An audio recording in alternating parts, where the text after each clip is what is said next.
आगाज़ करते हैं जी। लालचंद मलिक साहब, आगाज़ आपसे करती हूँ। सर, सबसे पहले तो 6 दिन की डेडलाइन दी थी इमरान खान साहब ने कि दोबारा से मैं लॉन्ग मार्च के लिए आऊँगा।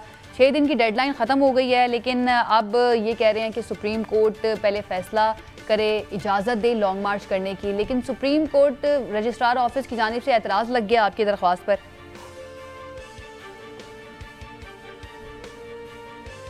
मलिक साहब, लालचंद मलिक साहब, आप मेरी आवाज़ सुन पा रहे हैं? आयशा, देखिए, सबसे पहले तो आपको याद होगा जी, मैं आपकी आवाज़ आ रही है, मेरी आवाज़ आ रही है आपको? जी जी जी सर, फरमाइए।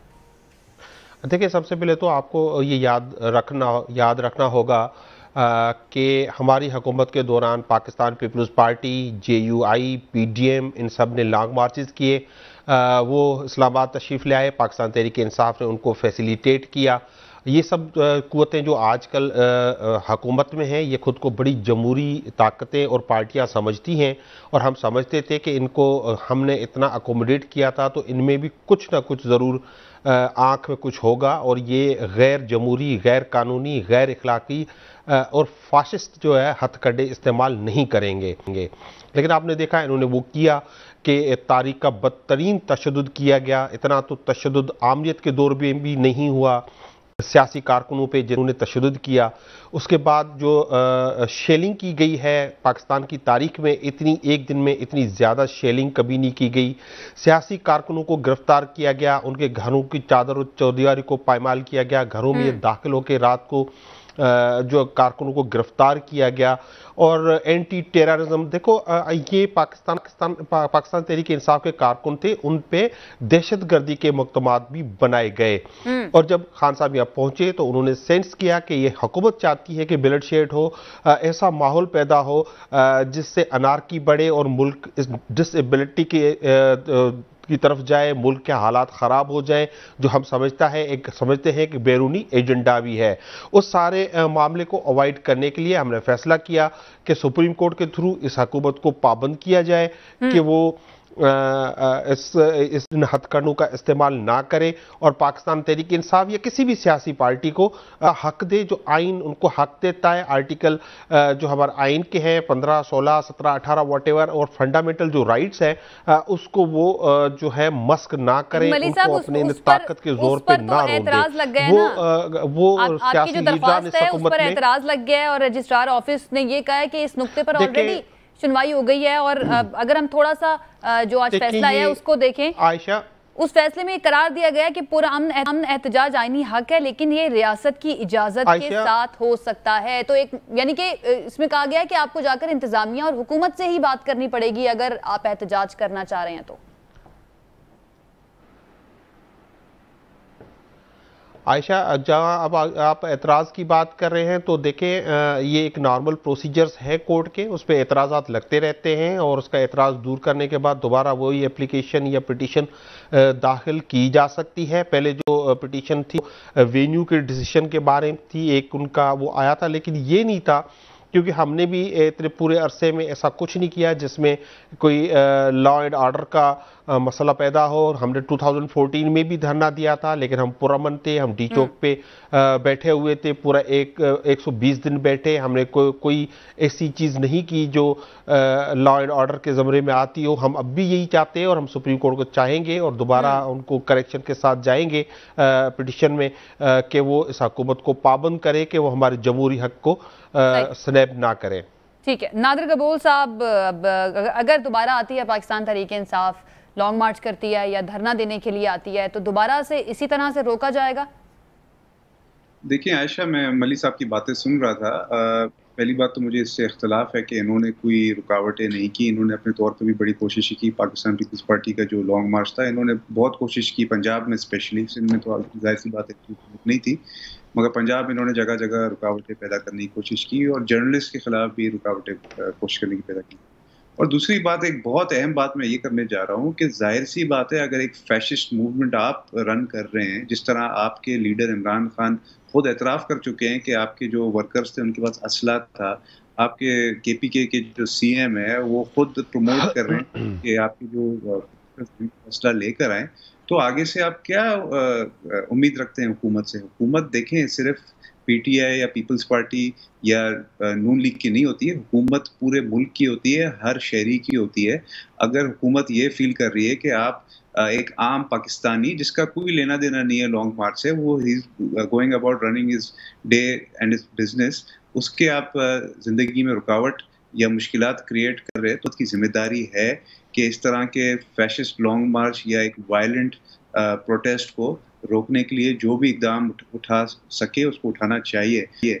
और पाकिस्तान की हिस्ट्री में पहली दफ़ा ऐसा हुआ है कि दरख्तों को जलाया गया है। तो वेरी अनफॉर्चुनेट, ये तो हमारे दीन इस्लाम में भी हमें हुक्म दिया गया है कि अगर जंग की सूरत में भी आपने दरख्तों को हार्म नहीं करना, स्पेसिफिकली मेंशन की गई ये चीज़। अनफॉर्चुनेटली वही चीज़ ये पीटीआई वालों ने किया है। और बात करते हैं रियासत मदीना की।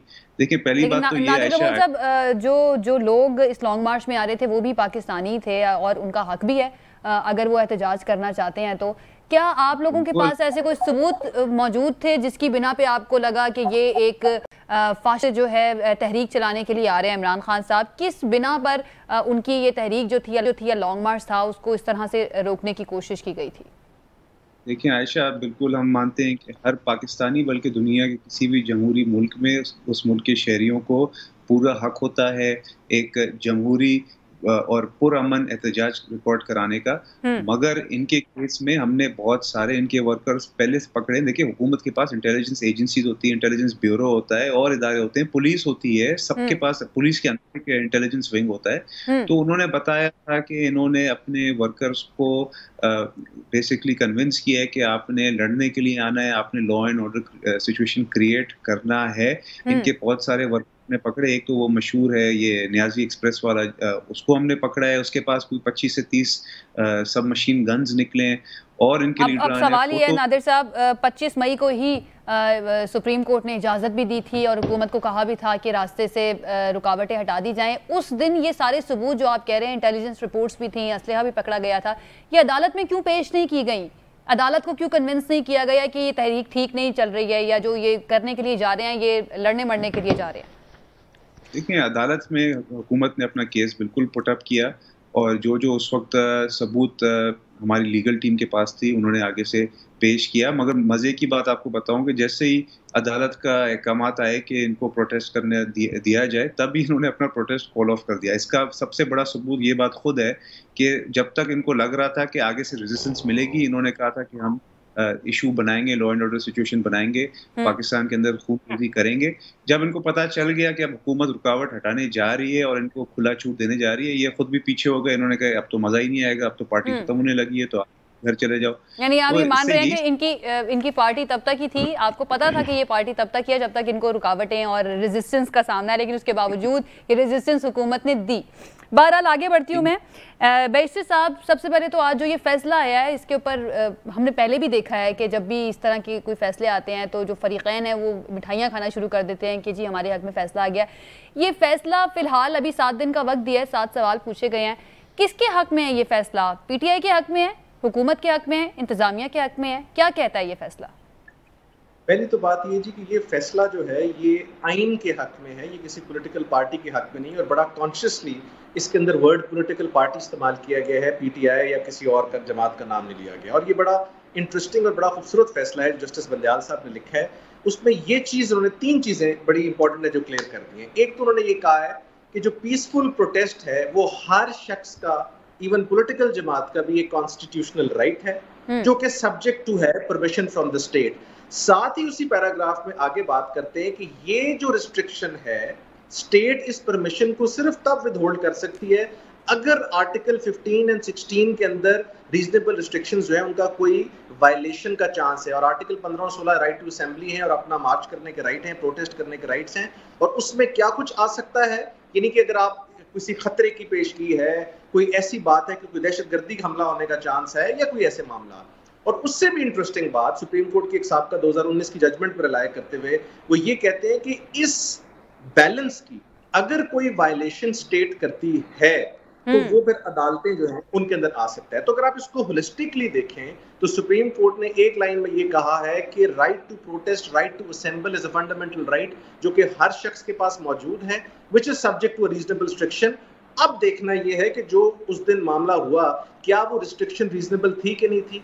मेरी अपनी राय में एज अ लीगल एक्सपर्ट या जो भी आप मुझे कहें, मेरे ख्याल में वो रिस्ट्रिक्शन इसलिए रीजनेबल नहीं थी कि because it started off with the decision by the cabinet, जो कि कह रहा था कि हमने ये लॉन्ग मार्च होने ही नहीं देना। तो बुनियादी तौर पर वो एक कदगन लगाई गई, सबवर्ट किया गया आर्टिकल 15, 17 और आर्टिकल 19 को। उसके बाद आगे जो एक्शंस लिए गए, कंटेनर्स लगाए गए, चीजों को रोका गया। ये जो आपने बड़ा पर्टिनेंट सवाल किया कि असला था तो इसकी रिपोर्ट अटॉर्नी जनरल साहब ने अदालत में क्यों नहीं दी? अटॉर्नी जनरल साहब ने तो अदालत में जाके कहा कि मुझे वक्त चाहिए, मैं आपको असिस्ट करूं, मुझे तो पता ही कि अदालत में क्या हो रहा है। जिस पर मज़ाहिर नकवी साहब ने उनसे पूछा कि अटॉर्नी जनरल साहब आप पाकिस्तान में नहीं रहते, कि आपको नहीं पता? सो अगर attorney general, the highest office as far as the lawyers are concerned, representing the state, ये कह रहे हैं कि मुझे नहीं पता, तो मैं बड़ा सरप्राइज्ड हूँ। वो कौन सी इंफॉर्मेशन थी जो इंटीरियर मिनिस्टर साहब के पास थी असले की?